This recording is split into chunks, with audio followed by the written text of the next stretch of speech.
Bismillahirrahmanirrahim. Assalamualaikum warahmatullahi wabarakatuh dan juga selamat pagi saya ulurkan untuk rakan-rakan pendengar kita terus bersama kami di KIM FM untuk waktu ini. Alhamdulillah pada pagi ini kita kembali untuk sama-sama kita ikuti rancangan Islam Itu Indah, dan sekali lagi untuk rakan-rakan pendengar boleh dapatkan penulisan dalam artikel berita harian di Ruangan Agama untuk rancangan Islam Itu Indah pada minggu lepas. Dan saya ucapkan selamat datang dan juga mengalalukan tamu kita pada hari ini tak lain tak bukan.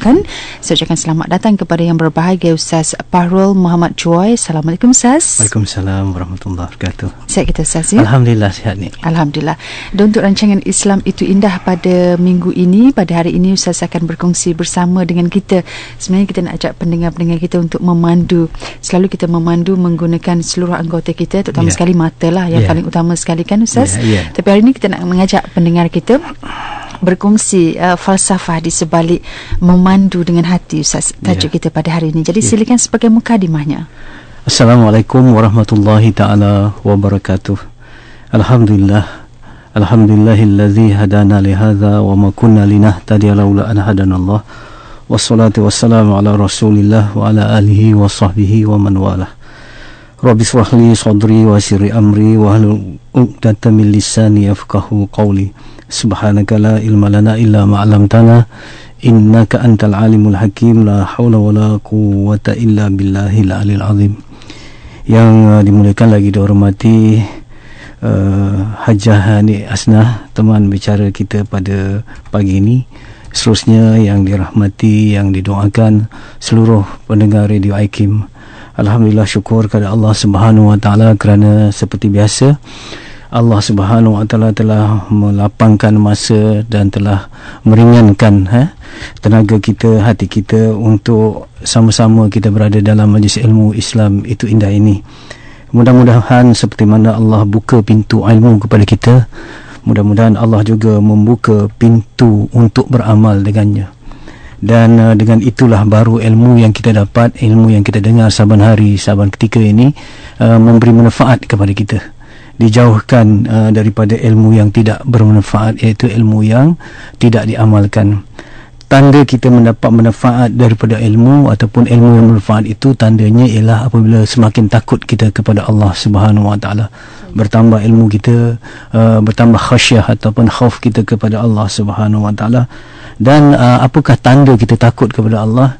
Ialah apabila kita berani menghadapi ujian-ujian di dalam kehidupan kita. Ya, apabila kita takut kepada Allah, kita tidak takut lagi berhadapan dengan ujian-ujian ataupun hal-hal yang berkaitan dengan keduniaan ni, sama ada kerenah manusianya, sama ada dengan kemiskinan, kata nista, ataupun soal-soal rezeki yang kita tidak tahu berapa banyak kita dapat pada hari ini.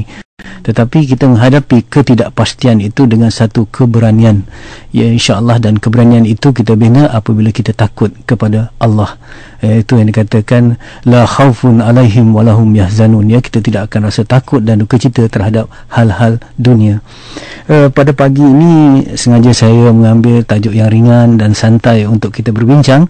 Walaupun ringan dan santai, tetapi falsafah di sebaliknya sebenarnya suatu perkara yang sangat signifikan dan relevan untuk kita hayati, untuk kita benar-benar memahaminya dan dapat kita amalkan dalam kehidupan kita, iaitu tentang memandu, berada di atas jalan raya.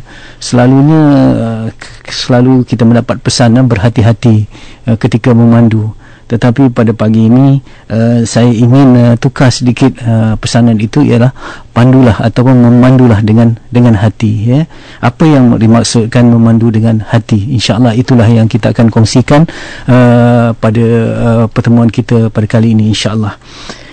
Sebenarnya mengapa tajuk ini ataupun apa latar belakang yang menyebabkan saya rasa penting untuk kita bincangkan, selain daripada opsi cup yang akan bermula esok, kalau itu hari iaitu cuti tahun baru Cina, semua kita akan selalunya akan hadapilah ops itu, ops ini dan sebagainya untuk mengurangkan kadar kemalangan yang mengorbankan nyawa, ya, bukan sedikit, ya. Jadi saya rasa tajuk ini relevan atas tiga perkara, atas tiga faktor, ya. Faktor yang pertama, ya, kalau kita lihat kesesakan lalu lintas berada di jalan raya ataupun berada di dalam kereta sekarang, Hajani, ya, ini suatu yang sudah menjadi rutin dalam kehidupan kita.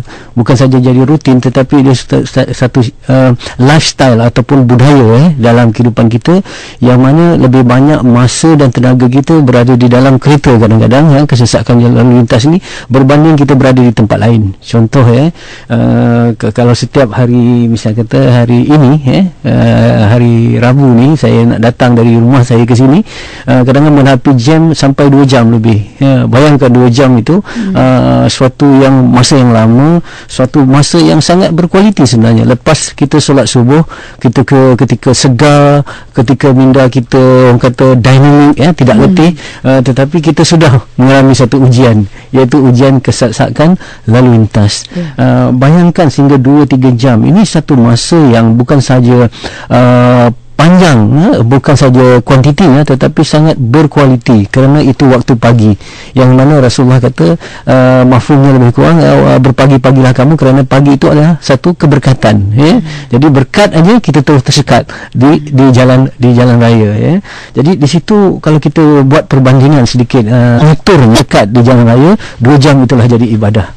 Tetapi kalau kita tidak pandai mengaturnya, tidak pandai menyusunnya, menepati prinsip yang telah saya katakan tadi, memandu hanya menjadi lara saja, ataupun kita sesak di lalu lintas, sudah letih saja, tak dapat apa-apa, pahala tak dapat. Itu yang dikatakan sia-sia saja. Ataupun lebih malang lagi, kalau dalam pemanduan itu ada perkara-perkara yang bertentangan dengan syariat dan bertentangan dengan adab atau akhlak Islamnya, kita lakukan, maka waktu itu memandu jadi dosa pula. 2 jam kita sumpah seranah, 2 jam kita maki hamun dan sebagainya, maka semuanya akan dikira sebagai dosa ni. Jadi sebab itu sebab yang pertama ialah masa, tenaga kita lebih banyak berada di dalam kereta ataupun di atas jalan raya berbanding kita berada di tempat-tempat yang lain, maksud dunia moden. Itu yang pertama. Yang kedua ni, kenapa tajuk ini relevan kita bincangkan memandu dengan hati ini, kerana jalan raya adalah di mana tempat yang menyerlahkan ataupun menjelaskan siapa kita yang sebenarnya.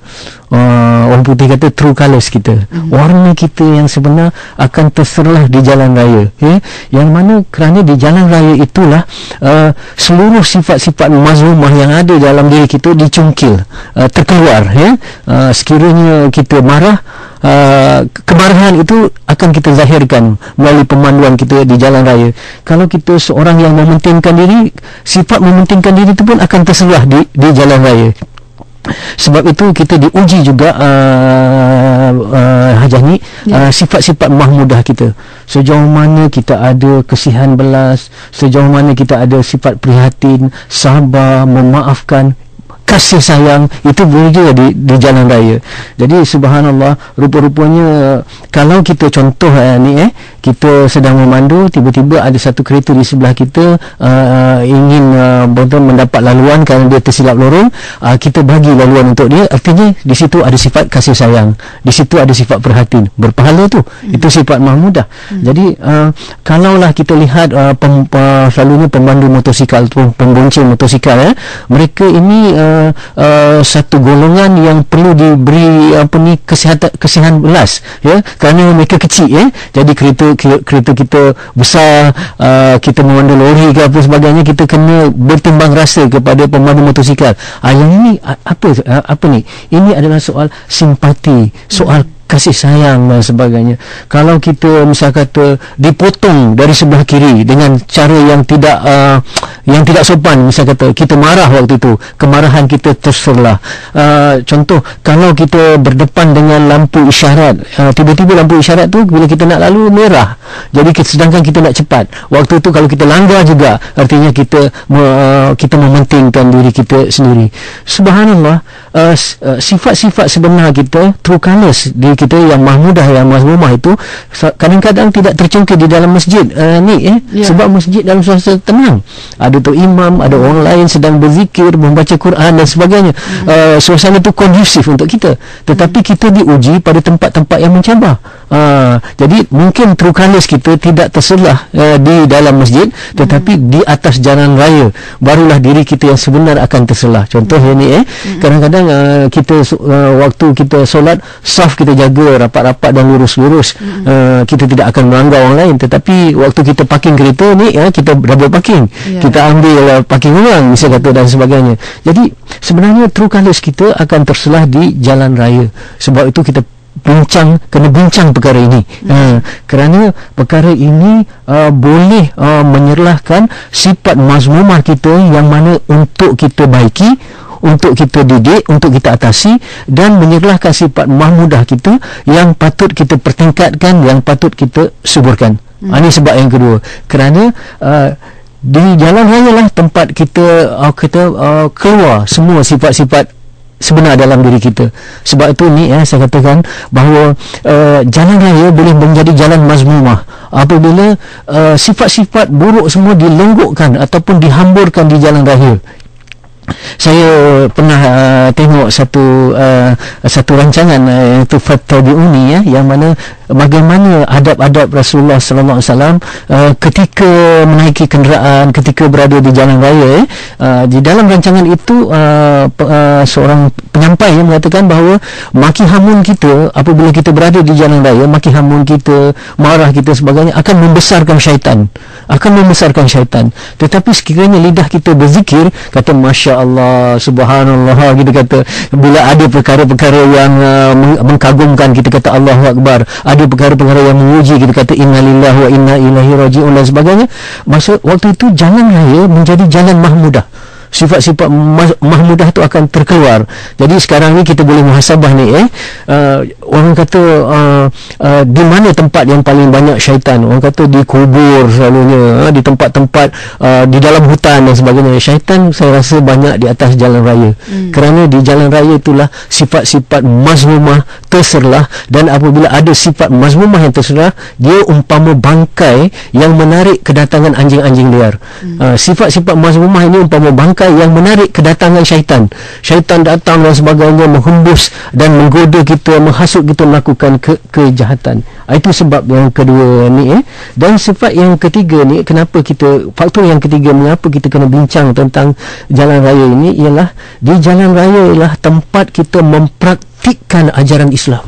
Sebenarnya di jalan raya, saya kata you mana nak dipraktikkan ajaran Islam, kita lihat satu di tempat-tempat yang saya kata yang baik, di majlis ilmu, kita kata di dalam surau, di tempat kerja itu satu ibadah. Sebenarnya di jalan raya ialah tempat kita mempraktikkan ajaran Islam. Apa dia ajaran Islam ni?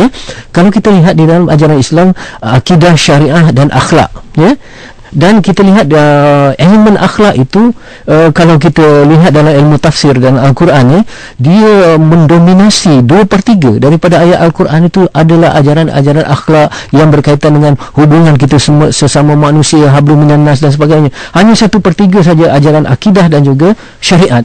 Jadi artinya ni kalau kita kata kita nak praktikkan ajaran Islam. Contoh, saya bagi contoh hadis Rasulullah sallallahu alaihi wasallam. Apabila Rasulullah ditanya siapa muslim yang terbaik, Rasulullah kata muslim yang terbaik ialah muslim yang lain selamat daripada lidah dan juga tangannya. Artinya muslim yang terbaik ialah yang terselamat daripada lidah, lisan dan tangan, iaitu tindakan. Ni Hajar ni, kalau kita di jalan raya, tindakan kita akan menentukan sama ada kita ni jadi individu yang selamat ataupun individu yang boleh juga menyelamatkan orang lain. Kalau kita memandu secara robust ataupun secara ganas, orang kata secara brutal, kita bukan sahaja memudaratkan diri kita ni, tetapi kita memudaratkan orang lain. Jadi waktu itu kita bukan muslim yang terbaik. Kerana muslim yang terbaik itu orang lain selamat daripada bukan saja lidahnya tetapi tindakannya dalam pemanduan di atas jalan raya. Itu satu Jadi bagaimana kita misal kata ni bila kita berdepan dengan kesesakan jalan raya, ramai di kalangan umat Islam termasuknya mereka mengambil lorong kecemasan. yang menyebabkan kesesakan itu akan bertambah teruk lagi. Artinya dalam sejarah kita melihat bagaimana Rasulullah sallallahu alaihi wasallam lalu di atas satu jalan yang mana perempuan Yahudi membaling ataupun membuang sampah, duri, najis di jalan yang dilalui oleh Rasulullah. Rasulullah kuat semua tu jalan seperti biasa. Jadi dalam kehidupan realiti ni rupa-rupanya ramai umat Islam yang bukan nak mencontohi Rasulullah yang melapangkan, tetapi kita mencontohi wanita Yahudi yang ada di dalam cerita ini, di dalam hadis ini, yang selalu membuat satu kebuntuan ataupun kesesakan lagi. Jadi kita lihat praktik agama tu di situ. Subhanallah. Kita kata khairun nas anfa'u linnas, sebaik-baik manusia memberi manfaat kepada manusia lain. Macam mana praktik kita di jalan raya ni? Apakah kita sanggup memberi laluan pada orang? Apakah kita sanggup kata bertoleransi, memaafkan orang dan sebagainya? Kita kata di dalam hadis kata, kasihilah apa yang di bumi, nescaya akan mengasihi kamu apa yang di langit. Misal kata di bumi termasuk di jalan raya. Sejauh mana kita mengasihi pemandu-pemandu lain, tak kira lah sama dia orang Islam ataupun bukan Islam, tetapi dia makhluk di bumi, yang mana apabila kita mengasihi mereka, kita memandu dengan rasa kasih, insya-Allah Allah akan kasih kepada kita. Subhanallah. Yang ini yang kita katakan, seperti mana Rasulullah kata ni ada seorang pemuda yang masuk ke dalam syurga hanya sebab sebilah duri. Rupa-rupanya kenapa dia masuk syurga dengan sebilah duri? Kerana dia membuang duri di jalan yang dilalui oleh orang lain. Jadi sekarang ni kalau kita lihat kenapa kita tega membuang sampah daripada tingkap kereta kita, misal kata. Kalau sampah itu kita tidak akan buang, contoh ni kita tak akan buang di laluan di dalam rumah kita. Ada sampah misal kata kita buang atas meja hiasan kita buang sampah di ruang tamu kita. Ada tak kita buat gitu? Tak. Tetapi kenapa kita tega membuang sampah ke atas jalan raya? Sebab waktu itu, minta maaf kita lebih cinta diri kita berbanding kita lebih tak cinta kepada orang lain yang melalui jalan raya. Sedangkan la yu'minu ahadukum hatta yuhibba li akhihi ma yuhibbu li nafsi. Tidak sempurna iman seorang itu hingga dia mengasihi saudaranya seperti mana dia mengasihi dirinya sendiri. Jadi dia seharusnya tidak membuang sampah di atas jalan raya seperti mana dia tidak membuang sampah di ruang tamu di dalam rumahnya. Okey, sedikit ni sebelum kita berkongsi, mengapa berlaku kemalangan? Kajian menunjukkan bahawa ada 3 sebab berlakunya kemalangan di jalan raya. Pertama, kerana pandu laju lebih daripada had. Ada orang yang memandu laju, kalau dia tidak melebihi had, okey, sebab dia kata kalau memandu pelan dia mengantuk. Okey, kita boleh terima. Tetapi kalau dia memandu laju dengan melebihi had, itu sudah suatu yang menyalahi undang-undang, bukan undang-undang jalan raya saja, tetapi sebenarnya bertentangan dengan prinsip Islam. Islam tidak akan menjatuhkan diri kita. Islam melarang kita menjatuhkan diri kita di dalam kemusnahan, dalam kerosakan dan sebagainya. Memandu laju membahayakan diri kita. Artinya menjatuhkan diri kepada kehancuran. Okey. Yang kedua, sebab apa berlaku kemalangan? Sebab melanggar lampu isyarat. Yang ketiga, sebab apa? Kita memotong cara yang salah. Okey ni kita tengok 3 tadi. Pandu laju, melanggar lampu isyarat, memotong cara yang salah. Puncanya apa? Tidak sabar, ada ego, mementingkan diri, kemudian sebab marah. Semuanya bergantung ataupun terikat kepada satu perkataan, iaitu sikap. Sikap. Jadi berlakunya kemalangan bukan kerana keadaan kenderaan tidak kondusif, bukan kerana keadaan jalan raya yang tidak betul, yang tidak baik, bukan kerana cuaca, tetapi kerana sikap. Jadi akhirnya saya sedikit nak menyentuh soal sikap bila kita lihat sikap ini dalam faktor psikologi, sikap ini ditentukan apa? Sikap ini artinya perasaan dalaman yang mencetuskan behavior kita, kelakuan kita. Sikap ialah perasaan dalaman yang mencetuskan behavior, kelakuan kita. Sikap ini dibentuk daripada apa? Sikap dibentuk oleh sistem nilai kita. Sistem nilai kita ialah apa ni sistem nilai? Suatu yang kita rasa what is right, what is true, what is right, good. Apa yang benar, apa yang baik dan apa yang betul. Jadi kita bertindak, sikap kita ditentukan oleh apa yang kita rasa benar, apa yang kita rasa baik, apa yang kita rasa betul. Itu sistem nilai, value kita. Value kita dibentuk oleh apa ni? Value kita dibentuk oleh pandangan hidup kita. Oleh kata dalam Islam, tasawuf hidup kita, mindset kita. Subhanallah, kalau kita orang Islam, mindset kita ditentukan oleh apa? Mindset kita, bottom line semua ditentu oleh keyakinan kita, iaitu sistem keyakinan kita. Dengar, lihat cuba kita sedikit kalau keyakinan kita orang Islam, kita mula daripada bawah keyakinan kita kepada Allah dan kepada hari akhirat, kita yakin betul-betul kita hamba Allah dan hidup ini ada kehidupan selepas mati, itu hari akhirat. Ini akan membentuk mindset kita ni. Apa saja yang kita lihat daripada perspektif Islam, iaitu kita melihat hidup mengikut pandangan pencipta hidup, iaitu pandangan Allah. Ini yang dikata tauhidik mindset. Kita tidak akan melihat hidup mengikut pandangan kita sendiri. Ini dikata pandangan berdasarkan tauhidik, ataupun pandangan berdasarkan iman, ataupun yang dikatakan akidah. Baik, pandangan hidup ini membentuk sistem nilai. Apa yang kita rasa benar, apa yang kita rasa baik, apa yang rasa betul. Sistem nilai orang Islam ditentukan oleh pahala, dosa, mahmudah, mazmumah, yang dikatakan ma'ruf dan munkar. Yang munkar itu benda yang buruk, benda yang batil, benda yang salah. Mahmudah itu benda yang benar, benda yang baik, benda yang betul. Misal kata ni kita lihat sistem nilai ini akan membentuk sikap kita. Bagaimana perasaan dalaman kita dibentuk oleh sistem nilai kita tadi, dan sistem nilai ini melahirkan tingkah laku. Ni kalau begitu, kalau kita sedang membawa kenderaan ni, kita waktu tu misal kata perlu cepat, waktu kita perlu cepat, tetapi orang yang beriman rasa walaupun cepat kita tak boleh memandu laju kerana ini memudaratkan diri kita dan memudaratkan orang lain. Ini satu dosa ni.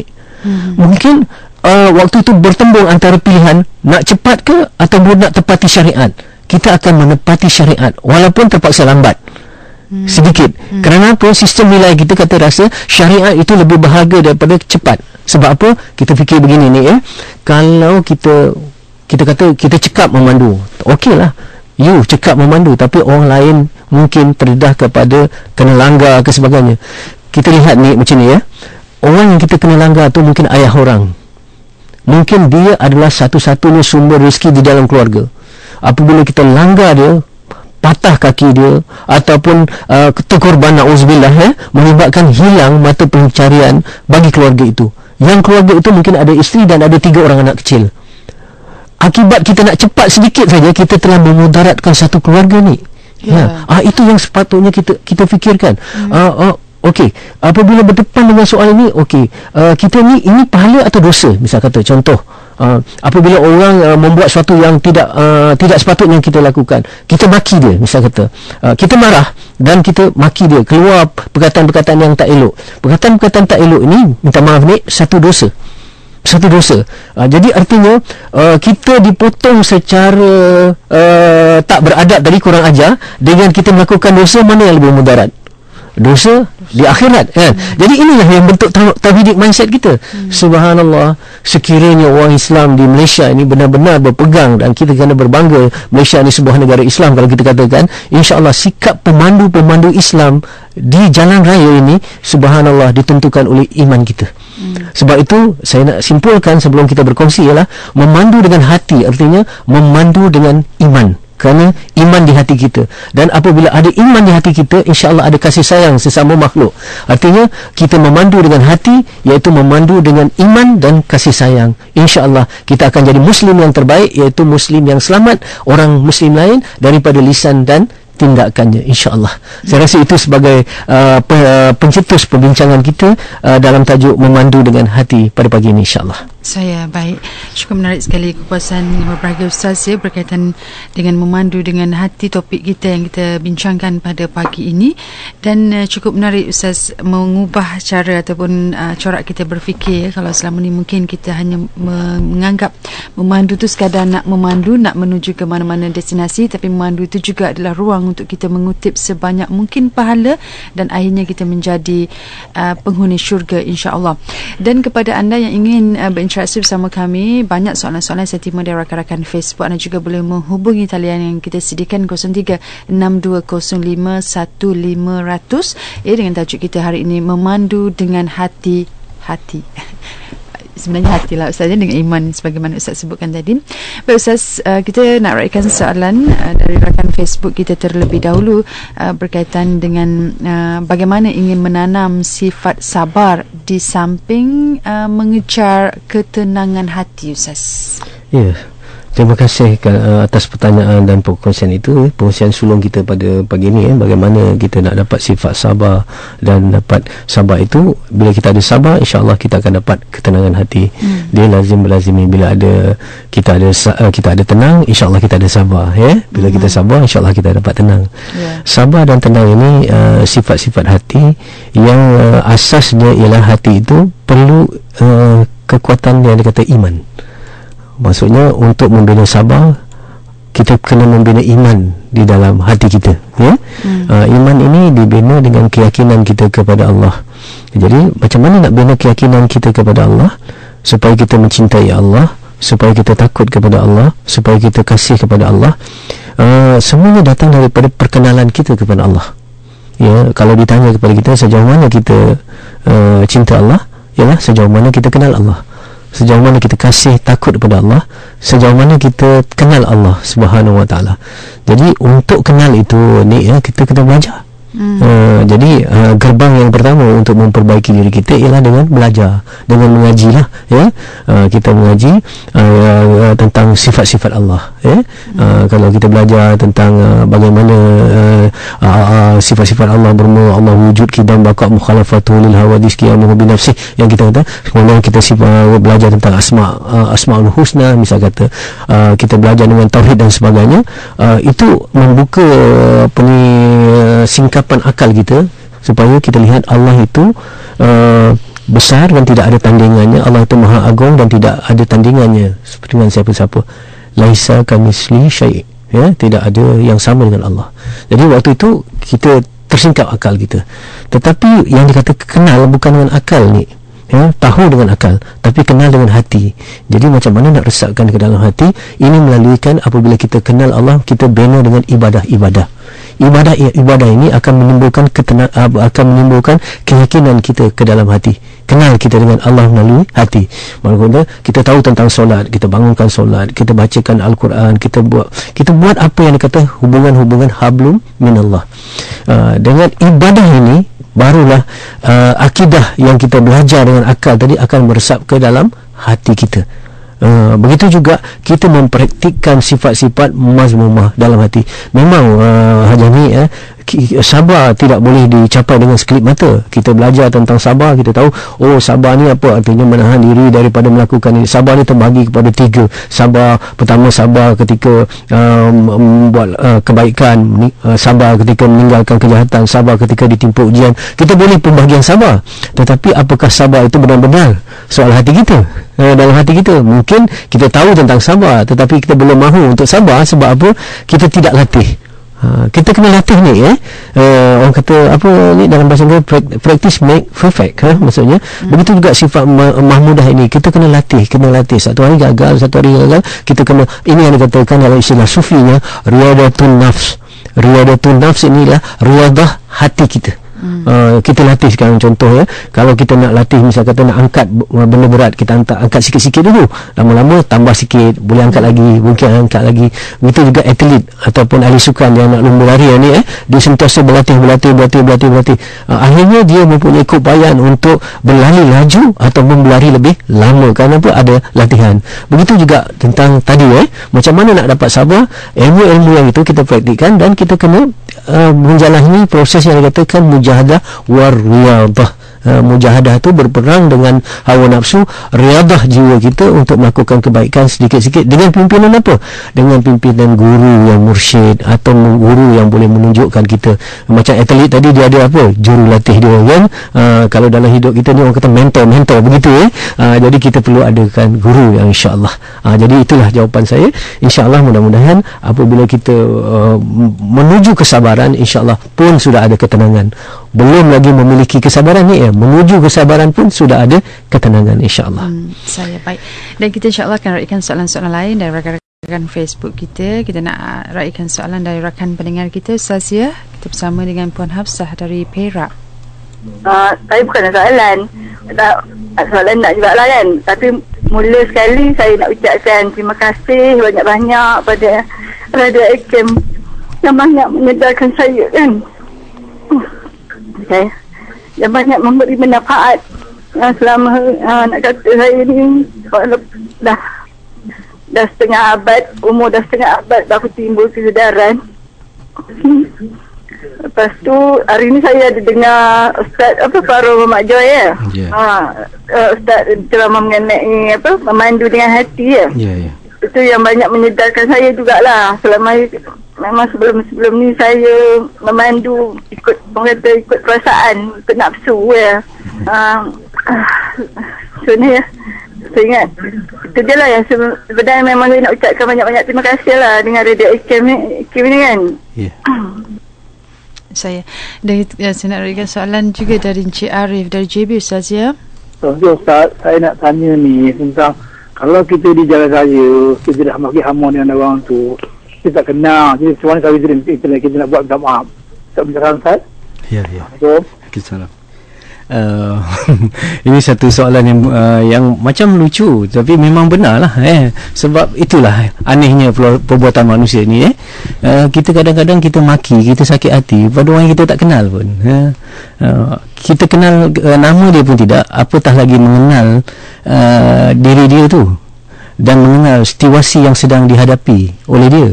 Contohnya kadang-kadang ginilah dalam hidupnya Hajah ni kadang-kadang kita bila kita tenang tak ada apa-apa, kita bawa kereta kita steady je, kita tenang sonok je, tapi pada satu hari kebetulan misal kata kita nak ketinggalan kapal terbang, kita nak ketinggalan misal kata bas, misal kata waktu tu kita makan macam mana ni ataupun saya pernah hadapi anak kita sakit ataupun keluarga kita berlanggar dalam ni yang kita nak bawa laju misal kata, waktu tu kita tekan hazard, kemudian kita pun laju dan sebagainya. Waktu itu kita kata apa yang kita buat tu benar, betul sebab kita mengalaminya.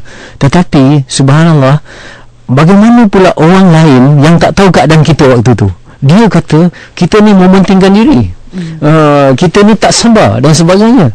Waktu kita tenang dulu, waktu kita tak ada hadapi suasana yang kritikal macam tu, orang lain potong, kita marah, kita rasa dia tak betul. Tapi bila kita bawa dengan keadaan laju ataupun motong queue dan sebagainya, orang lain marah, kita kata dia tak faham masalah kita. Cuba kita lihat dalam situasi ini selalu dalam keadaan itu, mungkin orang yang kita sedang maki itu, orang yang sedang kita hamun itu, sebenarnya dia menghadapi situasi macam yang pernah kita hadapi dulu. Ini yang dikatakan sangka baik ni. Jadi macam tuan tadi dah bagus dah, dia rasa dah tersalah dah maki hamun dan sebagainya, sedangkan kita tak kenal, macam mana kita nak minta maaf jadi saya rasa minta ampunlah kepada Allah Subhanahu Wa Taala kerana dosa tu dosa umum, kita kata bukan dosa khusus. Kalau kita tahu nampak mukanya dan sebagainya, kenal orang kampung kita yang buat itu tu, kita memang kenal, kita maki dia, kena minta maaf lah. Tetapi sekiranya orang kata, kalau orang putih istilah model acquaintance dia, benda yang kita jumpa gitu saja, kita tak kenal siapa-siapa pun dia, maka kita minta maaf lah secara umum dan gantilah maki hamun itu dengan zikrullah dan ganti, ini penting doakan semula orang yang tu kata, Allah aku tadi kata dah termaki dia, termarah dia, ya Allah doakanlah perjalanan dia selamat, tentu adalah sebab dia buat begitu dan sebagainya. Ini yang dikatakan lambatkan sifat mahmudah berlaku di jalan raya, insya-Allah. Saya baik. Kita nak rakan soalan satu lagi dari rakan pendengar kita, Puan Ina. Okey, saya ada ayah lagi yang umur dah 60 lebih kan. Tapi masalahnya sekarang saya sedih sangat, ayah saya daripada dulu sampai sekarang tak ada sembahyang, tak ada puasa, tak ada bayar zakat. Walaupun dia baik tapi dia tak mengikut perintah Allah. Maksudnya dia tak buat langsung lah. Walaupun dia tahu dia tahu itu semua dosa, tapi saya nak saya nak cakap macam mana dengan ayah saya, nak luahkan macam mana supaya sebelum dia pergi, kalau nyawa dia Allah ambil, tak ada apa bekalan yang dia bawa, saya sangat sedih nanti kan. Jadi saya nak tahulah pendapat Ustaz, macam mana cara saya nak suruh ayah saya kembali kepada jalan yang betul. Dia main nombor ekor lagi, dia tak puasa, tak semayang, lepas tu dia main nombor ekor lagi, walaupun dia baik tapi dia tak ikut perintah Allah. Terima kasih puan yang bertanya ya. Ini adalah rencana dalam kehidupan kita ya. Memang berlaku, hari-hari ini berlaku, iaitu kita inginkan kesedaran, inginkan roh Islam itu ada pada orang yang paling kita sayang. Kadang-kadang isteri kita, kadang-kadang anak-anak kita, kadang-kadang kepada suami kita, dan kadang-kadang dalam kes ini ialah kepada orang tua kita. Orang tua kita yang paling banyak berjasa dengan kita lah. Kalau kira kita jasa kita sebagai anak, jasa ibu bapa kita terhadap kita, kalau nak di-compare takkan dapat dibuat perbandingan. Mesti jasa ibu bapa kita lebih banyak daripada jasa kita anak kepada ibu bapa ya. Pernah ditanyakan kepada Abdullah bin Umar tentang seorang yang membawa ibunya di atas di atas orang kata bahunya. Istilah apa sekarang, bukung. Kalau tempat dia dulu kokko tu letak atas. Dia daripada Yaman dia pergi ke Baitullah, dan kemudian bawa ibu yang tua itu tawaf. Bayangkan ya, dulu tak ada wheelchair ya, buat gitu je lah kan. Kemudian dia buat tu, dia bertanya kepada Abdullah bin Umar, apakah aku telah menunaikan hak, ataupun apakah aku telah membalas jasa ibuku? Apa jawab sahabat ini? Dia kata, tidak, walaupun satu tarikan kesakitan dengan nafas semasa dia melahirkanmu. Kan masa kita nak melahirkan, Jah ada pengalaman lah ibu di luar sana ya, wanita, dia ada pengalaman untuk melahirkan bayi ya. Waktu tu kita tarik nafas kita, tentulah dalam keadaan kesakitan, betul kan? Berapa kali tarik nafas Hajah ni? Banyak kali ya. Satu kali itu pun dah tak boleh nak membalas. Itu satu tarikan itu pun tidak lagi setimpal kebaikan kita yang paling banyak untuk kita berikan ibu kita. Takkan terbalas berdasarkan itu saja. Subhanallah. Jadi bila kita ada kesedaran, kita hendaklah iman ini dimiliki oleh ibu yang paling banyak berjasa, ataupun ayah yang paling banyak berjasa pada kita ya. Baik, bagaimana caranya? Soalnya beginilah ya. Baik ya. Pertama, kalau ada cinta dan kasih sayang sejati, insya-Allah kasih sayang, cinta yang sejati menyebabkan kita sabar menghadapi orang yang kita nak seru. Artinya jangan putus asa lah. Jangan putus asa, jangan kecewa. Orang kata until last minute, kata sampai last minute lah, sakaratul maut, ketika dia tercungat-cungat, misal kata itu lagi kita ajarkan dia kalimah syahadah, dia kata sebagainya. Jadi tak ada istilah lah. Saya dah cuba banyak kali dah Ustaz, saya dah banyak kali dah Tok Guru pada bapa saya ni, saya rasa di end of the road lah, maksudnya dah tak ada lah jalan lah. Kata jangan begitu. Kalau sayang, kalau cinta, artinya kita tidak putus asa. Kata berterusan itu, orang kata kita teruskan, teruskan, carry on dan keep on ya. Baik, itu pertama. Yang kedua, kita kena mempelbagaikan cara ya. Satu yang paling penting Hajah ni, doa daripada seorang yang menyayangi ibu bapanya mustajab sangat ya. Kita doa kepada Allah, tak putus asa. Ya Allah, berikanlah dia hidayah, berterusan berdoa.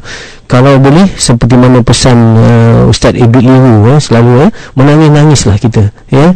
Menangis-nangis, betul-betul kita, orang kata desperate lah, peringkat yang betul-betul kita inginkan dia mendapat hidayah. Berdoa sampai menangis, berdoa dengan keyakinan bahawa doa kita dimakbulkan oleh Allah. Jangan belah bagi, dah doa dah lama dah tapi belum lagi nampaknya. Jangan gitu. Hati kita mesti, doa kita mesti 100%. 100% maksudnya yakin bahawa doa itu akan dimakbulkan oleh Allah. Kemudian pelbagaikan cara ni mungkin kita seorang anak saja, ada ramai anak yang lain Hajah ni mungkin antara anak-anak yang ramai itu ada anak bongsu ke anak yang sulung ke yang paling disayangi. Jadi kita transfer the message, kita pindahkan message yang dakwah kita tu melalui orang yang disayang. Mana tahu orang yang disayang ni dia orang kata dia Allah. Mungkin bukan pada anak-anak, mungkin pada cucu. Dia nampak cucu ni sayang, kita transfer lah sikit, bagi tanya ayah, tanya atuk bila atuk nak solat, macam kata contoh anak ni, cucu ni tak tahu, dia jadi messenger, dia kata atuk bila atuk nak solat. Mungkin waktu itu pertanyaan daripada budak tak menyebabkan dia rasa hati, cucu dia yang tanya gitu dan sebagainya. Gitu. Selain daripada itu, cuba corakkan suasana di rumah kita dengan suasana Islam. Contohnya antaranya ialah lambakan buku-buku, majalah-majalah yang Islamik sana sini tu, jadi itu dakwah juga. Ketika dia letih-letih tanya apa majalah ni, dia tengok di situ ada cerita tentang solat, cerita tentang Islam dan sebagainya. Dia terkena dengan orang kata macamnya booby trap ni lah, booby trap tapi dalam bentuk yang kata booby trap bukannya jangkap sama, tetapi ni jangkap yang benar. Kita letak, tiba-tiba terkena dia dengan satu majalah, terkena dengan satu buku, terkena dengan satu CD dan sebagainya. Jadi kita kena pasang banyak perangkap kebenaran di rumah kita tu, di dalam suasana sekitar dia. InsyaAllah saya rasa satu ketika dia akan jadi kita berterusan berdoa, berterusan berusaha, dan insyaAllah saya yakin akan ada jalan penyelesaian yang Allah beri. Menjadi wajadah insyaAllah, barang siapa yang berusaha dia akan dapat insyaAllah. Saya kata hidayah itu milik Allah, Ustaz. Milik Allah. Pelbagai cara. Ada pelbagai cara dan pelbagai diberikan. Dan kita tidak selalu saya kata ini, kita nak waktu yang cepat, tapi Allah bagi waktu yang tepat insyaAllah. Saya insyaAllah. Dan sedar tak sedar, Ustaz, kita dah sampai ke penghujung perkongsian kita pada pagi ini untuk rancangan Islam Itu Indah. Saya kira kesimpulan sebelum kita menutup perbincangan kita, Ustaz. Marilah sama-sama kita memperbaiki diri kita dengan mengetahui aib kita, iaitu betapa banyak mazmumah kita dan betapa banyak kejahatan kita yang ada di dalam hati kita. Dan caranya ialah ukurlah diri kita ketika kita berada di atas jalan raya. Jalan raya boleh memperkenalkan kita siapa diri kita yang sebenar. Sebab itu tidak keterlaluan kalau saya katakan litar di jalan raya ialah bayangan sebenar litar kita dalam kehidupan kita. Siapa kita di jalan raya sebenarnya ialah siapa kita dalam kehidupan yang sebenar. Bukan siapa kita di dalam masjid, bukan siapa kita di tempat-tempat yang baik, itulah diri kita yang sebenar. Tetapi diri yang kita sebenar ialah diri kita yang tercabar, diri kita yang teruji. Selepas yang teruji, barulah tahu true colours kita yang sebenar. Tidak diketahui kemarahan seseorang sehingga dia dicabar dengan sesuatu yang patut dia marah. Tidak diketahui keberanian seseorang hingga tiba waktu peperangan. Tidak diketahui kecintaan seseorang hinggalah tiba waktu berpisah. Itulah insyaAllah suatu yang dapat melihat siapa diri kita yang sebenar. Cermin jalan raya ialah cermin kehidupan kita. Sekian. Assalamualaikum warahmatullahi wabarakatuh. Assalamualaikum warahmatullahi wabarakatuh. Terima kasih banyak, Ustaz Farah Muhammad Syuaib berkongsi bersama kita pada hari ini dalam rancangan Islam Itu Indah.